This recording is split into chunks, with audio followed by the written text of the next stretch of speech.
All right, well, all right. What's up, y'all? How y'all doing? It's your boy, Pastor Mike.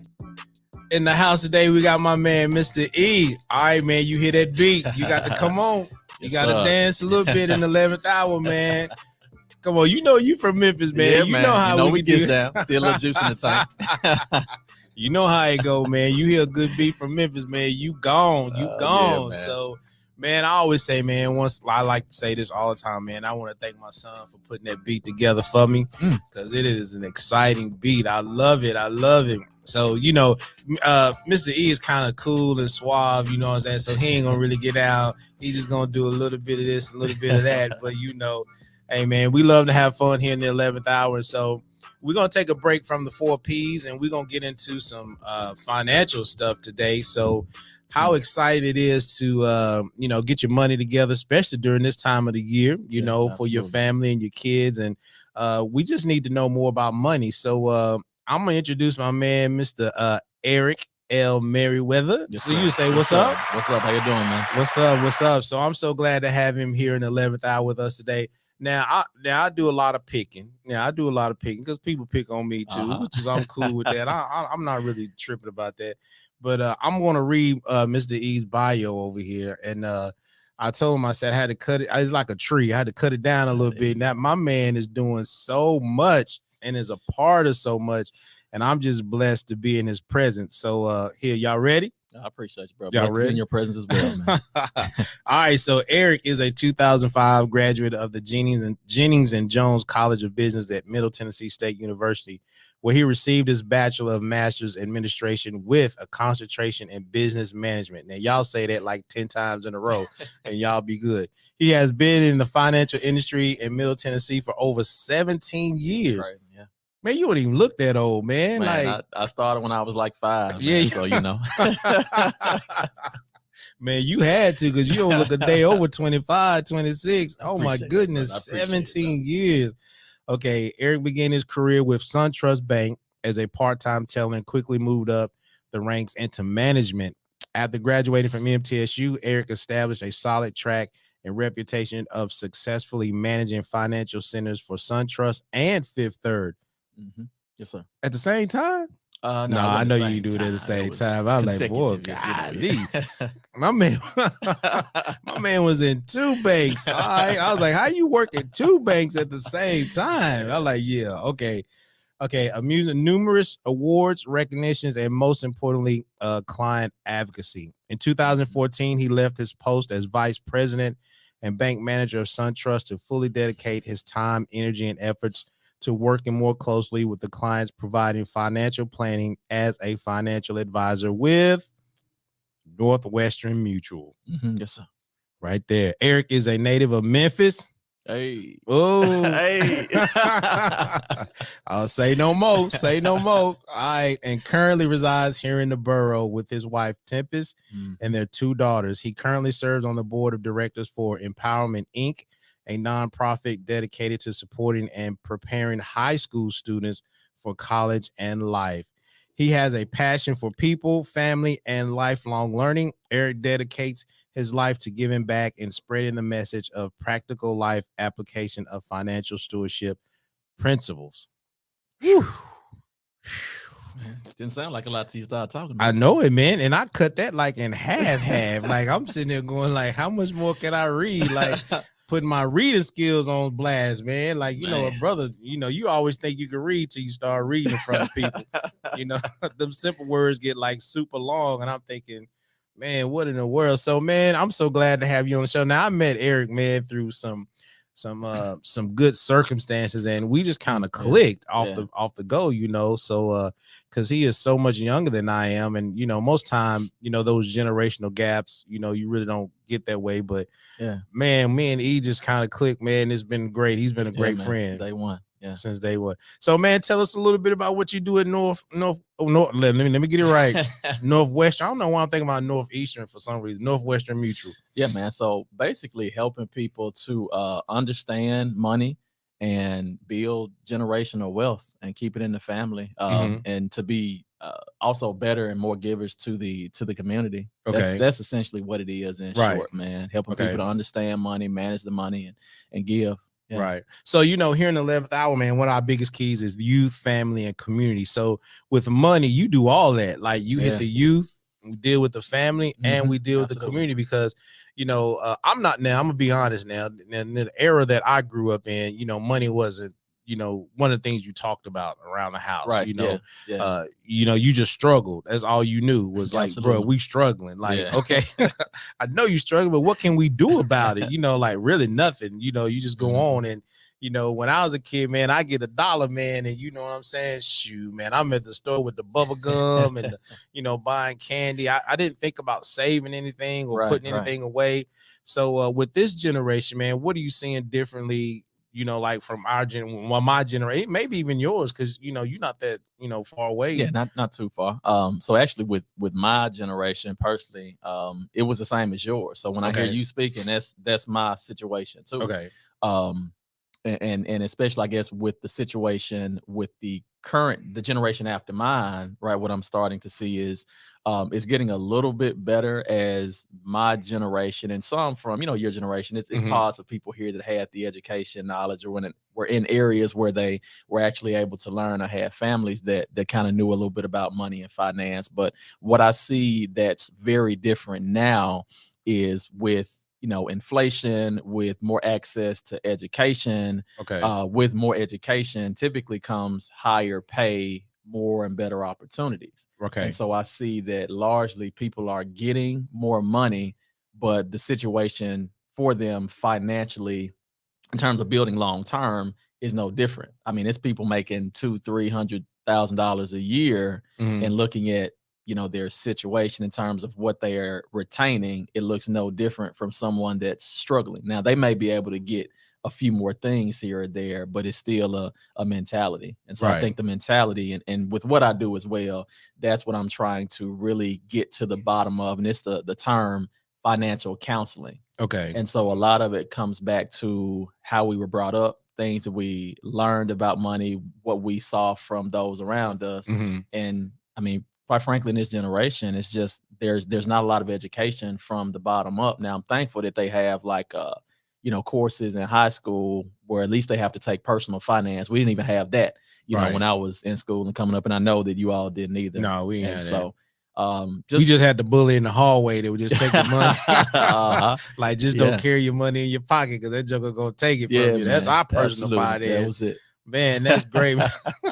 That's great, man. That's kind of how I'm just saying, man, it's like it's really weird how things are really turning. And one thing you mentioned was education is really important. And so that's why I kind of had you on the show, because I want you to not only just educate us, man, but you do it in such a way that's really cool. Like you're not beating people over the head with it and saying you gotta do this, you gotta do that. Because I'm gonna tell you one of the coolest things, like when we first met, one thing you brought to my thought was because I know some of y'all gonna trip. So y'all go ahead, like we got the little hand, go ahead and hold on.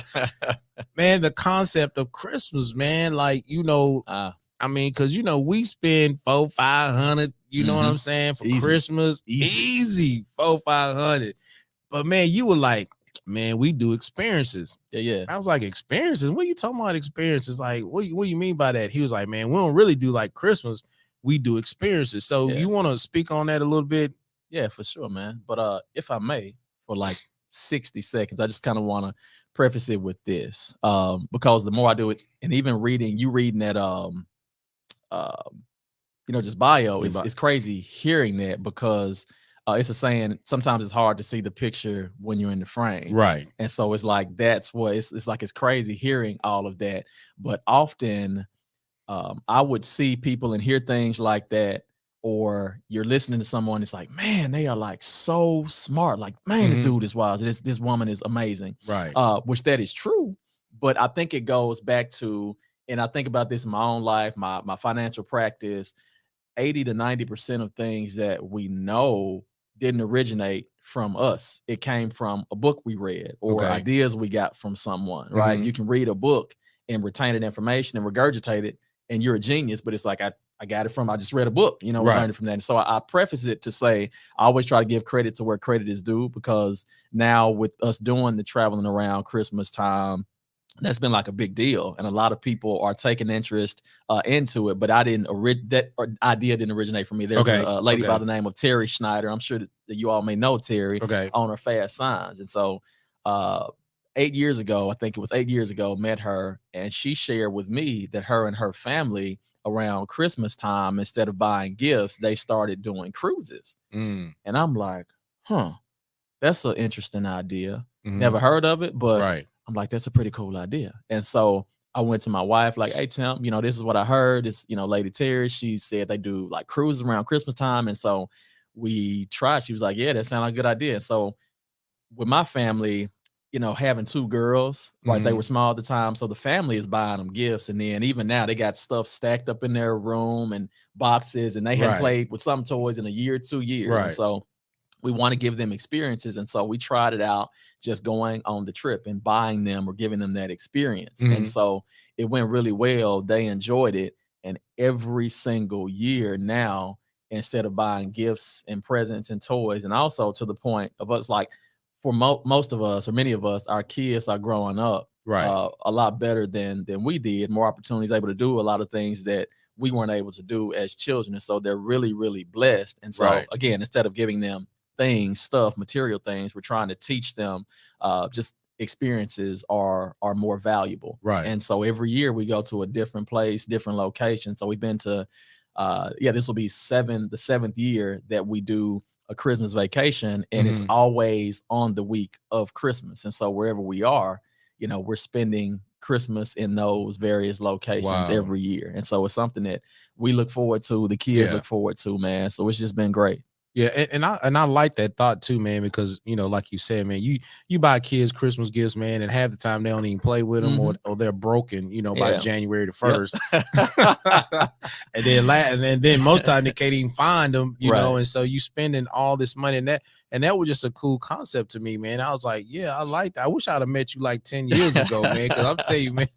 Well, we would have took a lot of trips, man. Because I'm like you, man. Because I have 3, and then my mom, and then my sisters and my brothers, and then the grandparents. They buy our kids so much, and then we turn around and buy them stuff, and I'm thinking, man, y'all getting a lot of stuff. Like, so now we didn't know your concept at the time, but what me and my wife did was we were like, we stopped buying our kids gifts, like we did personally, because we were like, everybody else buys so much, why do we need to buy gifts? So we were like, we're just gonna. Now we didn't do what y'all did, but we did. We did do little trips. We would take them somewhere for Christmas. Like that's cool. We would go, like, I think we went maybe like Chicago. We went to Indiana, places like that. We would just do it, but I didn't know the whole concept. Now I like that concept, like, cause brother loved the sun and the beach, man, like So I'm like, yeah, let's do that. Let's Christmas do that. On the beach. Christmas on the beach. I've never had that before, but I'm gonna work towards that, man. So. All right, so now we're gonna get into some real questions, man. Okay. So I just, I didn't prepare him, so y'all, he's just coming off the cuff. But he's a wise man, so he know these questions. These are not hard questions, man, brother. I promise you, they're not hard questions. Hard questions. So my first question is, can you explain to the people what is net worth? Because there's a difference between gross and net and all that kind of stuff. Because when I fill out my taxes, I'm always.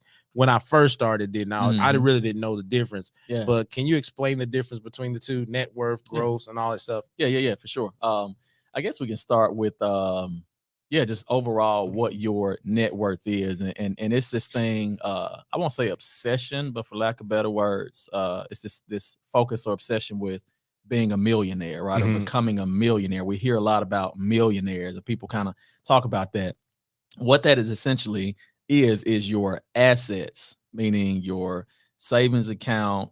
If you have a home and you have equity in that home, meaning it's worth more than you actually owe on it, and you have your retirement accounts. So anything of value that you have, generally that appreciates, which means it goes up in value. So appreciate is it goes up in value.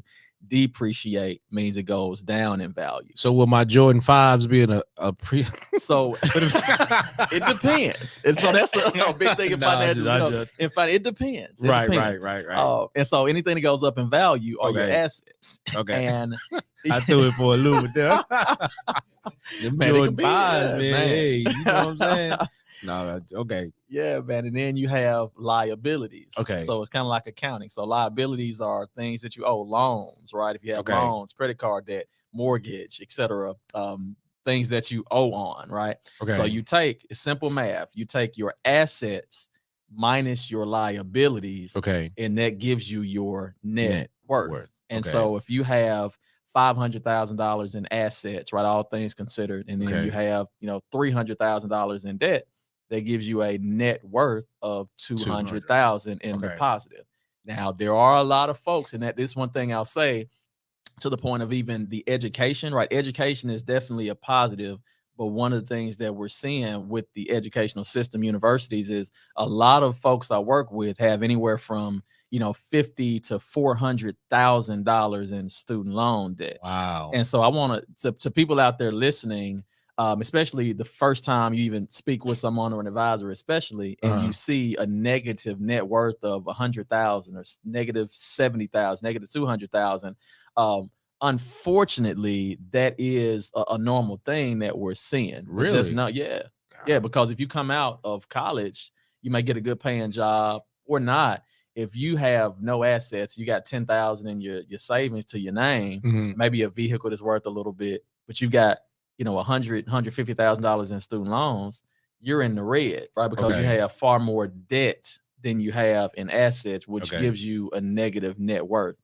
And so the goal, of course, is to always work toward building and growing your assets, where the saving and investing comes in, and paying down your debt to get to a point where you have a positive net worth. Okay, so which throws me right into the next question is, because when should we start investing? When should we actually start? If there is a starting point, I mean, where do you think we should start, to really create this $1 million attitude that some of us, want? Yeah, so that's a little bit of a loaded, possibly even a trick question. So the answer is really as soon as you're born. Well, how can you start an account? How can you start investing as soon as you're born? That is, if you think about generational or intergenerational wealth, you can start investment accounts for your child, for your baby. Okay. Right. So that's the first thing I would say, is for parents to have in their mind to start savings or investment accounts for their children when they're born. Okay. But then, the other part in answer to that would be, as soon as you start generating an income, there's a book called The Richest Man in Babylon. And the concept is to keep a portion of everything that you earn. And so, like, the thing that kind of made me different is my gift, right? You were talking earlier about just, again, the family dynamics and situation. So when I used to cut grass for my stepdad at the house, he would give me $20 every time I cut the grass. And like, my mind, the way it worked was, man, if I get $20 and I keep $5, next week when I cut the grass, he gives me 20, I'll have 25. And so I kind of early on gathered this mentality and concept that I still live by. If I always save money, I'll always have money. Okay. Right. And then past that, if I always invest money, I'll always have money, but my money will grow for me. Right. And create that, source of wealth, right? Where the money is working for you. And there's this term, compound interest. And I'll just give a very quick concept and example of that. So if you have credit cards, and anyone that's had credit card debt, especially folks that have had to go through situations where they file for bankruptcy, you could start with, a $10,000 credit card balance bill. And if you're only paying a small amount of minimum on that, that balance grows, right? Your 10,000 can become 15, 20, $30,000 when you started with 10. Right. Well, that's kind of compound interest in the opposite direction. When you invest, it's your money. You do that same concept. You invest 10,000, and over time, it's growing and compounding. And you get to a point where you can't stop it. It's like a snowball. And Einstein called that the eighth wonder of the world. That's why the rich continue to get richer, right? Because if you get to the point you got $1 million and you get 10% on that $1 million, that's $100,000 in 1 year that money grew by. Wow. Right? 20%, that's $200,000 in that 1 year that money has grown by. And so the goal is to always save. And the earlier you start, obviously, Right. the quicker you can, build over time, and your money's working for you. And something that you said that, I mean, I'm gonna just be honest, a lot of us don't even think about. I'm not really excuse me, I'm not really stuck on the Christmas thing, but I think, because I never thought of it, is like what you just said. Okay, listen, parents. If you spending $200-300 on your kids for Christmas, why don't you cut that in half and create a savings account or an investment? I mean, because really at the end of the day, like you said, when I say we, I don't really want to, put us in a box as black people, put us in a box. I want to just say we, those of us who are not educated in the financial field. I don't care what color you are. If you're not educated, you're just not educated. That if you didn't know, how do we get parents educated on that? Like, how do we get them educated? Like, it's okay to do this, but also think about, 20 years down the road, 10 years down the road, or whatever. How do we start educating our parents on that? Yeah. So from what I've gathered through working with people, most people are visual. Okay. Right. You hear the you kind of hear conceptually or theoretically like that you should do this or that, but people have to, for one, see what the end goal or objective is that they're working toward and know that they're going to get there, right? It takes a lot of delaying gratification, because if you go out and buy, whatever it is, a pair of J's, and we all have them, right? You go out and buy your pair of J's, you go out and buy a new car, a new whip, or you get a nice watch, right? That's instant gratification. And so I'm taking this money and immediately I'm getting something of value right now that I like, and I can also show people, right? And they see it. Yeah. But when you're doing things like sacrificing to save money for a purpose that is long term, you have to really define and show people and help people to even dream, right? And then showing them, by doing this, this is what it equals. And even from a standpoint of year by year, being able to provide an estimate or projection of what that will look like. Right. Because most people, again, they're not educating. Even advisors in the field or people that are in finance, they just tell people like what they should do or why they should do, but they're not showing them how and what that looks like, kind of year by year. That makes sense. And that's also a hard conversation too. Yeah. Like, and it's a hard reality, and I think, because I know when I sat down with you and you kind of showed me, all my flaws and what we were doing wrong, it hurt. Yeah. Yeah. Like, no, seriously, it hurt. Sure. And I think, that's hard. Like, because, I know for me, I'm gonna just speak for me. I can't speak for everybody. I just know for me, man, when growing up and when you don't have a lot, you want stuff, right? And so when you finally get a job making some money, you out there trying to get what you ain't never had, and the last thing you think about is, 20 years later, when you 19, 18, like you say, you have to try and get the whip with the rims and the tinted windows and, the Gucci and the Louis and all that stuff. Cause you want to be fly right there. You're not thinking, dude, you're going to be old one day. Well, older.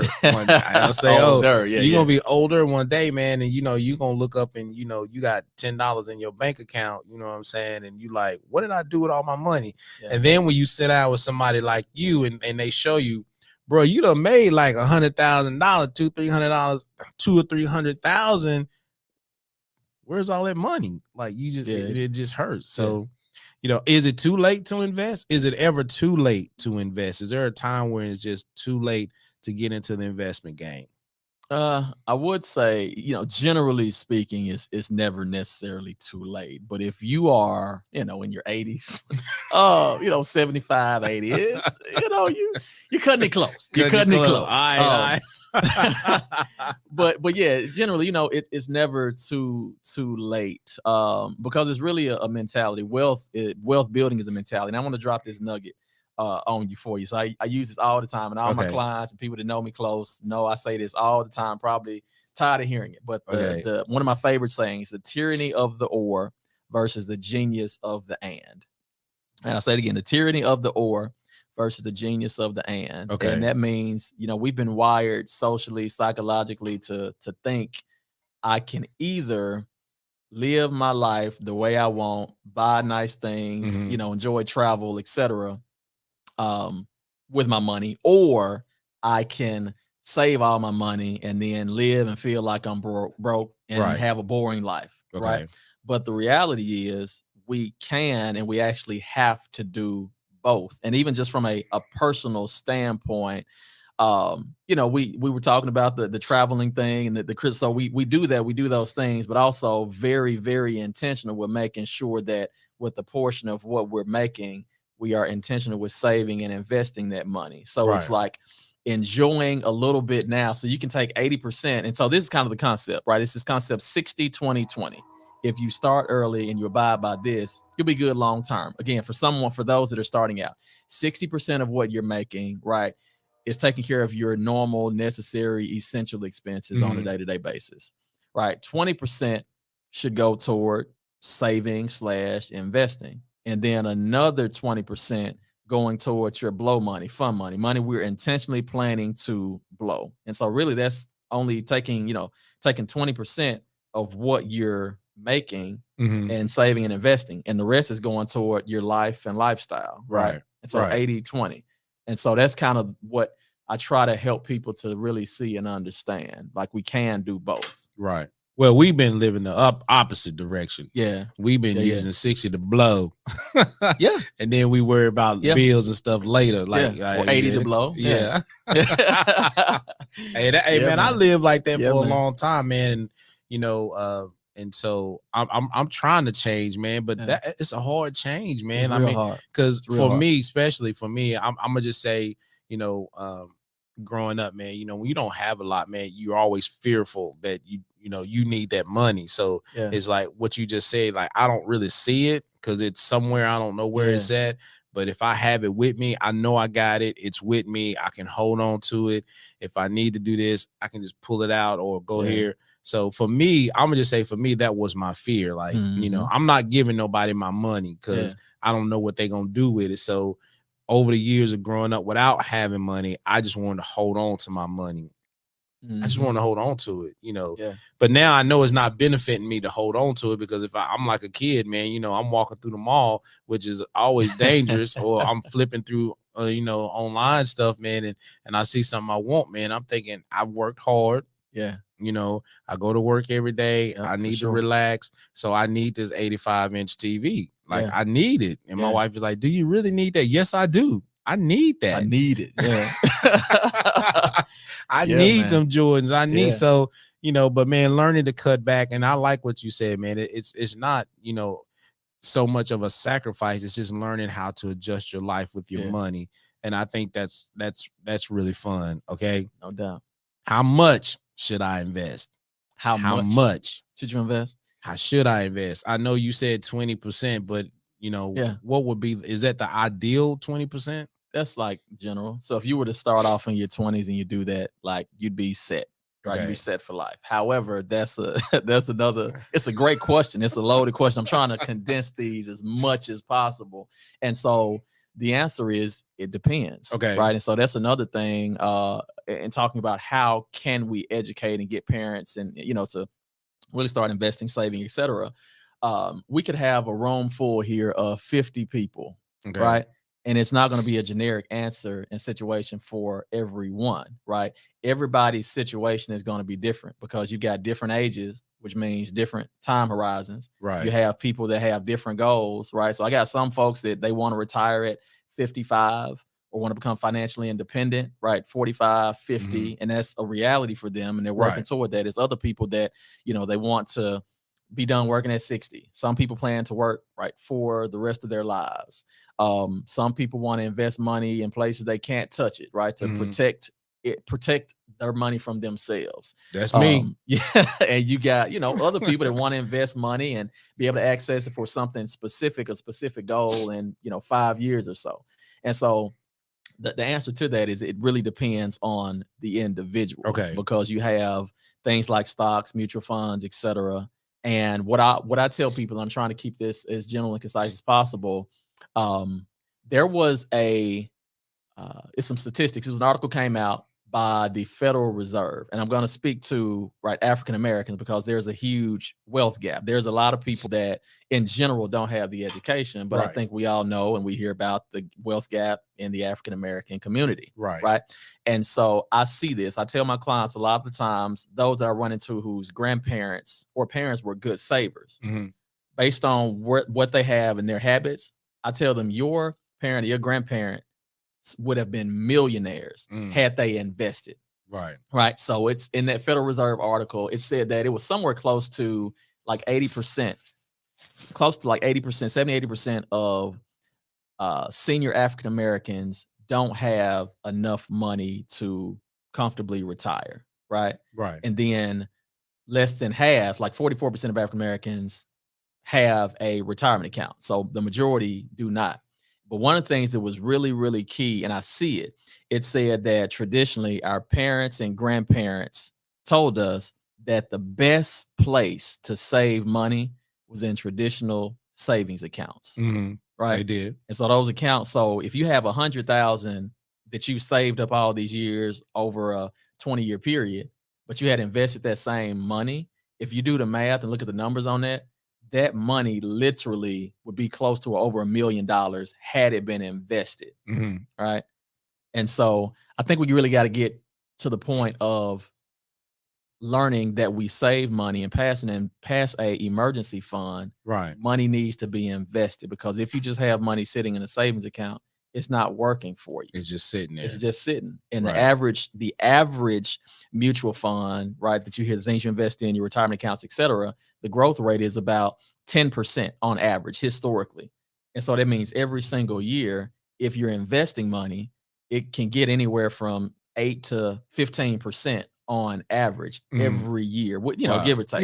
Yeah. But your money's working for you. If it's just sitting in savings, I call it lazy money. It's like employees that you have sitting around not making money for you. And so we got to take our money / employees and put them to work for us. And that's how you get to the point where, now you can get them J's, because if you own some, hypothetically, Nike stock, and your Nike stock appreciated, went up in value by $200-$300 in a year, you can take the interest and buy your pair of Jordans. Now your Nike stock, quote unquote, just bought your pair of Nike Jordans, and you still got your money there and it's still growing.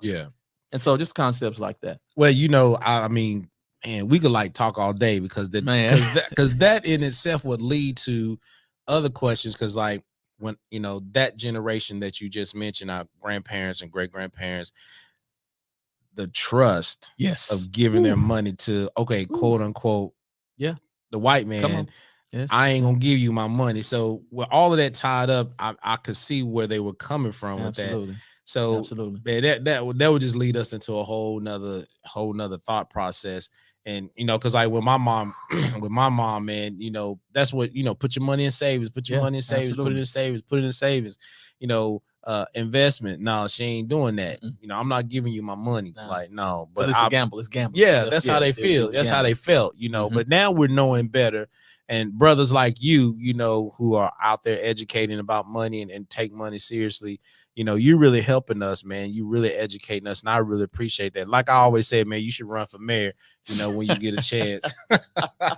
Between the Bahamas and La Cucaracas and all these other places you go, you need to run for mayor. I'll just play.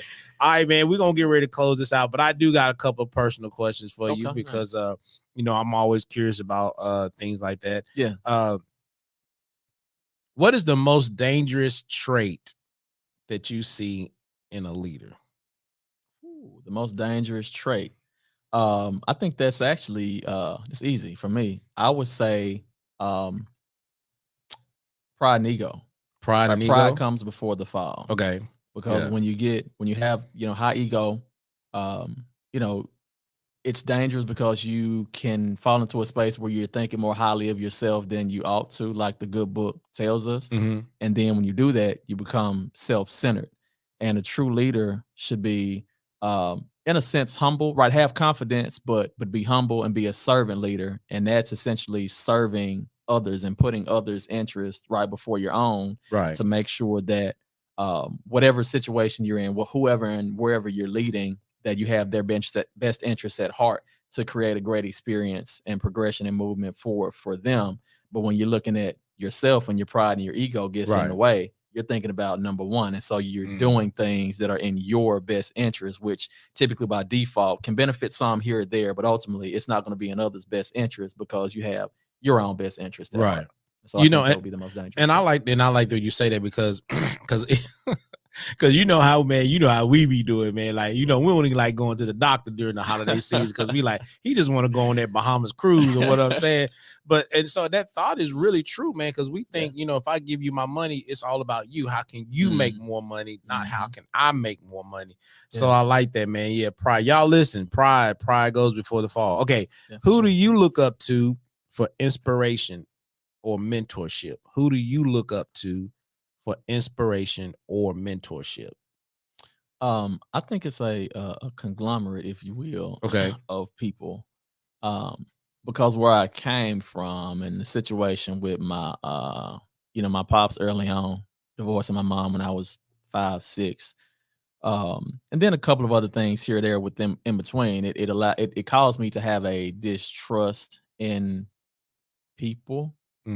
And so also, let me ask you a question. When you say distrusting, is it all people or was it just male because of the disconnect, the divorce and all that? Was it more men or was it just people in general? It was people in general. Okay. I'm just now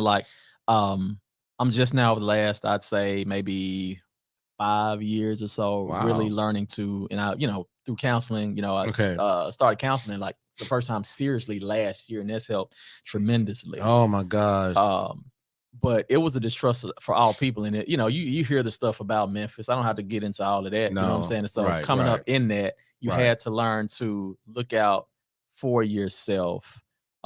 Make sure that you have your own best interests at heart. And, sometimes people's motives aren't always the best. And so just had to really learn to trust people. And so, but at that same token, because at times I had to navigate compromising, dangerous or uncomfortable situations, I learned to always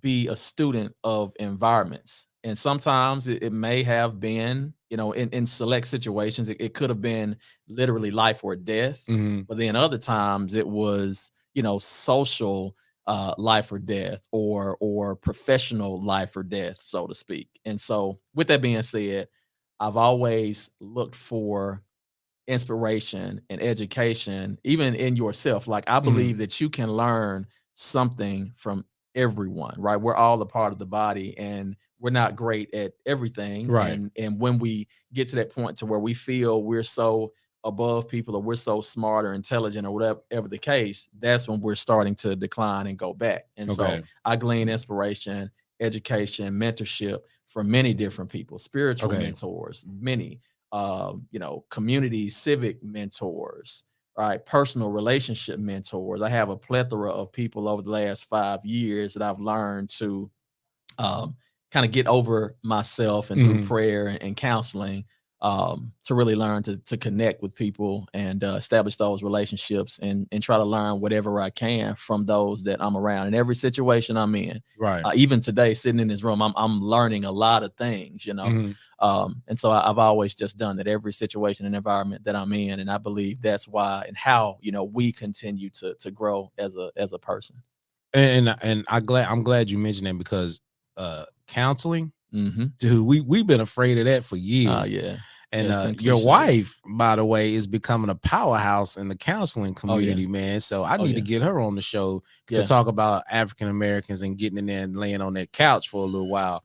Because I think that would kill some of the things that we're going through personally. Absolutely. And tip is, if you listening, leave room for your brother because I may be coming the first of the year. Okay, so one more thing. What is the most important risk you took in your life and why? What was the most important risk that you took in life and why? Man, that's a great question. I'm on fire, boy. I'm telling you, man. He's on fire. Hey, man. NBA Jam. So, the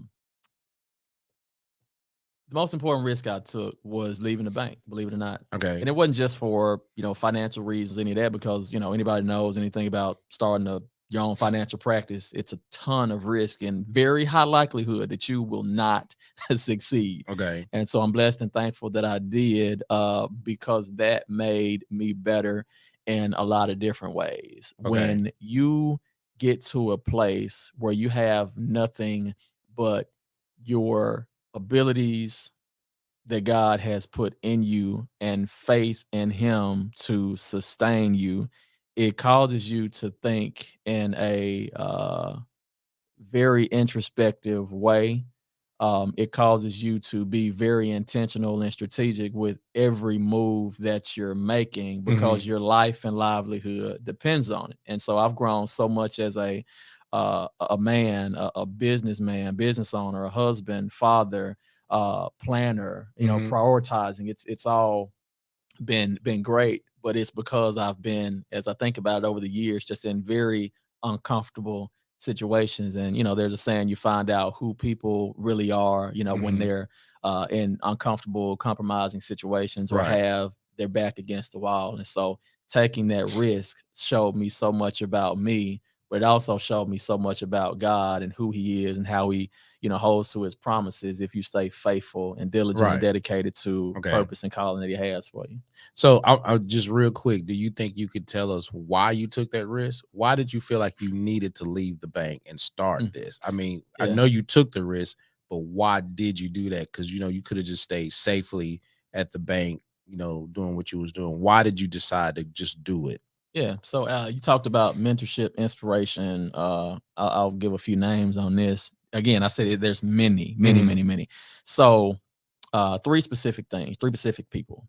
One was he was a professional and business mentor, but he was also a spiritual mentor. He was Okay. a pastor that was also a manager at SunTrust Bank by the name of Michael Lomax. Okay. And he had moved on from SunTrust, but we stayed connected. It was when I was at the Old Fort office here, and I will never forget. I still hear the words he said when I was wrestling with whether I leave, whether I stay.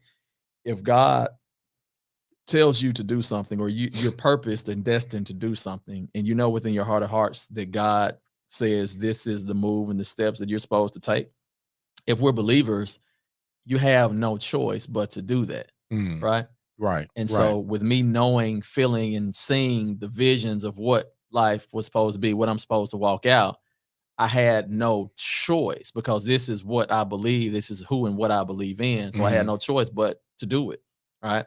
And then secondly, there's another advisor here in town, Casey Rainey. I'm pretty sure you all know Casey. Casey, I, and like 5 other cats. We had a Bible study that we did for years, a number of years. And so I was having conversations with Casey. I actually saw him last night at Leadership Rutherford Social, and we were talking about this very thing. But I remember at the end of one of our Bible studies was talking with it and kind of wrestling with it through. We had talked about in the study, and he was saying that you're going to do great, and part of the reason that you're going to be successful in this is because you're a believer, you have a good heart, you're a good man. God knows that, and He needs more of us, more of His soldiers out there to take care of people, because especially in the financial industry, there's a lot of shysters, a lot of snakes, etc. Right. And so that was encouraging to me. And then third, Councilman Kurt Wade. I'm sure you all are familiar with Kurt Wade as well. And so Kurt, it's so interesting how we met. I don't even have time to go into that story. Kurt's a hoot for anybody that knows him. So I remember sitting across from him at my office, my desk at SunTrust, and he was just very encouraging, because he had been the entrepreneur route and doing the entrepreneur route, and he was telling me, like, you have it, you can do this, right? And even if if things didn't work out, you can always go back and get a job, right? But from what he knew of me, like, he's like, dude, do it, like, jump. It was like, do it. And okay, I have 4. Last one. So my guy, one of my best friends in the world, Albert Dowell, and it was one of the things that sealed it as well. And it hit me like, wow. So he said that Michael Jordan, regardless of what team Michael Jordan played for, he was Michael Jordan, because I was struggling, because I'd built such a great reputation. you know, at SunTrust Bank and Fifth Third Bank, and I didn't want to leave the banking world because of, can I duplicate? You know, all the Right. fear, the fears and the thoughts of doubt. How can I duplicate or replicate this? What if I Right. don't? What if I fail? And he said Michael Jordan, regardless of what team he played on, he was going to be Michael Jordan. The team that he was on didn't change who he was and what God placed in him, the work ethic, etc. Right. And so by him saying that, it was like, wow. And so all those things kind of was a combination of what really gave me the confidence and faith to jump and make that move and put my trust totally in, you know, God and myself in there. Wow. Man, that's great. That's great. And I'm glad you did. I'm glad you took that jump. I'm sure your family's glad too. And I'm sure you're glad too to know that, man, you did it and you're doing it. Yeah, and man. you're doing it big time too. Yeah, man. Let me borrow $20. I got you. Hit your Venmo. Cash up out there. Hey, man, listen, here on the 11th hour, man, it's youth, family, and community. So you're teaching us about money, because if we start young with our money, not only will we bless ourselves, but we then bless our families. And then if our families are blessed, then we can give back to the communities. Yeah. And so what you're teaching us is a whole fold thing, lad. It's not only about you, it's about everybody that's in your circle and in your life and the things that you do. So the last question before we close this thing out, and I know you keep telling me these are some loaded questions, so I'm trying. This last one, I promise this was not a loaded question. Here it is. What is your greatest advice about investing for all ages? What is your greatest advice about investing for all ages? Greatest advice for all ages. I mean, because I know you could split it up, say, well, for young people, this, your old people, but I mean, just a blanket. What is the greatest thing about that of for investing? You know, it doesn't even matter. You say I can't do that either, but try your best. So I say, you know, for one, do it. Right. For one, just do it. Like Nike says, just invest. Okay. But of course, aside from that, I would say invest early and invest often. Early and often. And often. And try to have an understanding of what you're investing in. Really quick, I'll make this again quick as I can. I have a saying: own what you own. I see that you're wearing Nike. We've talked about Nike a number of times. I'm pretty sure we have iPhones here. One of you may have, and no Android, all team iPhone in here. Yeah, iPhone. Yeah, and so just those two things. Right. Everyone owns those. Do we think that Nike or Apple will go out of business or not be profitable anytime soon, if at all, ever? Right. So my question, not it's rhetorical. Do we own those stocks? Right. And for most people, it's no. And then the second question is why not? And so own what you own, because it's more than likely something that everybody's buying in a very profitable company. So invest early and invest often would be my advice, blanket advice, and understand what you invest in the company. Early and often. I like that, man. Short and sweet. Can I add one quick thing? Okay. So anybody that's paid, or whether you own your own business, right? We can't get away from paying tax. I was having a conversation yesterday and pinpointing somebody gets it. You talked about gross and net. Mm-hmm. If your paycheck says $3,000, you may get $2,400 or $2,300 in your hand. Right. You're never going to see a time where your gross on the paycheck line is the same as your net, right? Because every single time you are paid, you're paying Uncle Sam. Right. So why aren't we doing that for ourselves? We're giving Uncle Sam millions, hundreds of thousands of millions over time. Mm-hmm. Like, we need to at least do a portion of that for ourselves, right? Yeah. So early, often, and always keep that in mind. You want to try to give yourself more money than you're giving Uncle Sam. Right. Man, I need to get back with you, man. Like, I started investing with him, and then I was like, okay, let me move on to something else. But I mean, that's why I like keeping people like you in my life, man. It keeps me inspired to do better. I mean, because I could do better. I know I could. I really could. I could do better. I think we all could. Really, we all could do better. Yeah.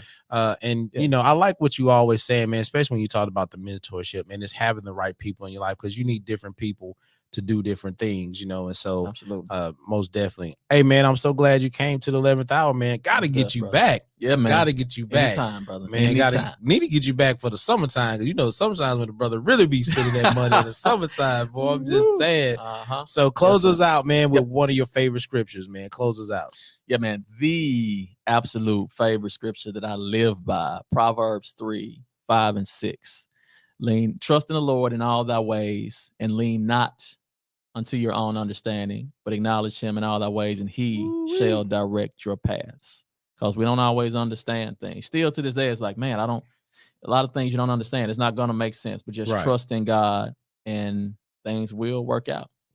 You know, now it's mighty funny you said that, because I think Veronica was here. Veronica Buchanan. That's the exact same scripture she said she lives by. Yeah, man. There may be some wisdom in that, because we have some Plenty. super smart people in here that live by that, man. Yeah. Hey, don't doubt yourself, brother. You super smart, brother, man. I appreciate you, man. Hey, this your boy, Pastor Mike. This is the 11th hour. I want to thank Eric for coming by, just dropping some knowledge on us about our finances and getting our life together. Once again, you know, it's all about the youth, about the family, about the community. In the 11th hour, that's what we strive to do. And so whatever area I can touch your life, you know, especially with our young people, I really want y'all to stop buying all them Jordans, because Michael need to quit getting rich. We need to make our communities rich. You know what I'm saying? We need to quit doing that. We need to really invest in our lives and see what we want to do. You know, once again, you can always reach out to us on our website, you know, the Nicholas Foundation, or hit us up on our Facebook page, you know, and just kind of get in contact with me if you have any questions. Oh yeah, throw your plug out there, man. How can they get in touch with you real quick? Yeah, man. You can get in touch with me, Eric Merriweather, on all media platforms, Facebook, LinkedIn, Instagram is _Eric_Merriweather. So that's probably the best, best way. You can contact me there, DM me, hit me up. I always respond. All right, man. Y'all hit him up. Y'all get y'all money in a good place, man, so that joker can start growing. I'm saying, especially us, we need to start doing that. Hit him up, man. Get that investment into your life. Hey, it's your boy, Pastor Mike. That's about all I got. Absolutely. Appreciate you having me, brother. Thank you for coming, my brother. Absolutely. Hey, your boy, Pastor Mike. I'm out, a.k.a. 90s #5. Peace. See y'all.